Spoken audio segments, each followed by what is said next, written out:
being voiceless, living and struggling in a country where the elected officials who are supposed to represent you don't. They don't even look like you. Imagínate, being powerless.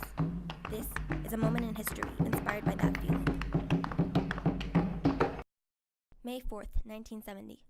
Jose Angel Gutierrez spoke before a crowd of San Antonio Mexican-American youth. He told them that the ratio of doctors, the number of newspapers, the health, housing, hunger, malnutrition, illiteracy, poverty, lack of political representation, all the things put together spell one word: colonialism. Who is this man? Why is he telling them this?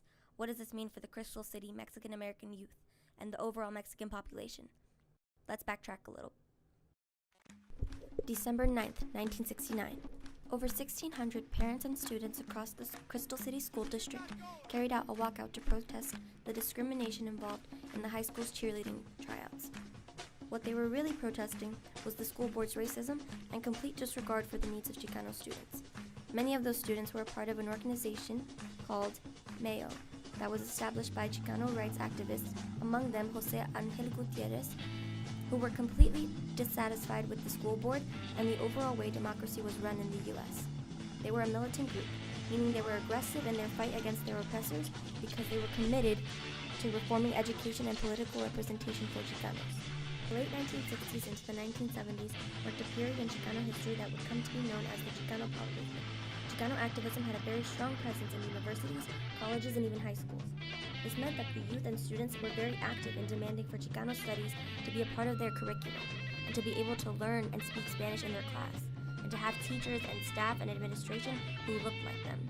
After weeks of protest, pressure, and resistance on behalf of the students, the Crystal City School Board gave in and met their demands. Nationalism is often understood as being a form of U.S. patriotic sentiment or pride, but for the Chicano movement, along with other movements that came of this time period, nationalism meant the exact opposite. Chicano nationalism was the restored pride in Mexican culture, language, and history. This began to shape the direction of the Chicano movement.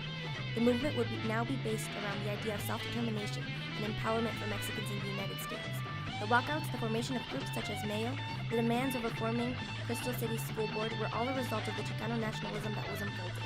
These events were leading up to a revolutionary moment in Chicano political history, the formation of La Raza Unida political party. La Raza Unida political party was an independent party born out of the Mayo and the Chicano takeover, the Crystal City School Board. The Chicano takeover was a powerful moment in Chicano history, as candidates representing the LRUP were elected to major positions in the Crystal City Council and School Board. Gutierrez himself was elected president of the Crystal City School Board. The party officially formed in January of 1970 with the mission of creating self-determination, economic power, and political power for Chicanos. The party's goal was to have candidates elected into offices of power who would implement policies that would improve the lives of the working-class Chicano. Up until this time, there was no political representation for Chicanos. So what this meant was that the poverty, malnutrition, hunger, limited access to healthcare, and all of the factors that had kept Chicanos oppressed and powerless would continue to keep Chicanos oppressed and powerless. Chicanos themselves would need to create a voice to make demands for themselves and represent themselves. The formation of the party was an effort to resist the two-party system that Chicanos had always been limited to. Germán Baca, a Chicano rights activist of the time, stated that neither the Democratic nor the Republican parties have represented our people or allowed us full participation. The Democratic Party has a long history of broken promises that it now tries to cover by token appointees. The Republican Party is blatantly racist, yet attempts to convince us of their concern. These parties were representatives of the gringo power structure that the Chicano movement aimed to dismantle. The gringo power structure is how Chicano activists described the elite whites whom were in control of the local and statewide politics. LRUP was an independent party. That meant that they didn't have to compromise with gringos because they were Chicanos representing Chicanos. The LRUP was revolutionary because it was unlike any other political group that existed at the time. As an independent party, they didn't have special interest groups giving them money, which meant they didn't have to follow anyone else's rules, and they could focus on what was in their best interest. For the first time in history, Chicanos were registering to vote under the La Raza Unida political party. Though there was severe sexism and machista tendencies, successful voter registration was largely carried out by women committed to the cause. The party earned a certified place on the Texas gubernatorial election ballot of 1972, where Ramsey Munoz ran for the position of governor. While he lost, the election served as a victory for the LRUP. The party received 6% of the state's votes.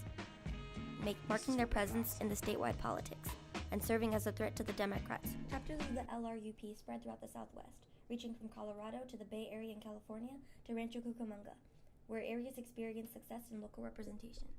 But what does all of this mean for us now that the party has dismantled 48 years later?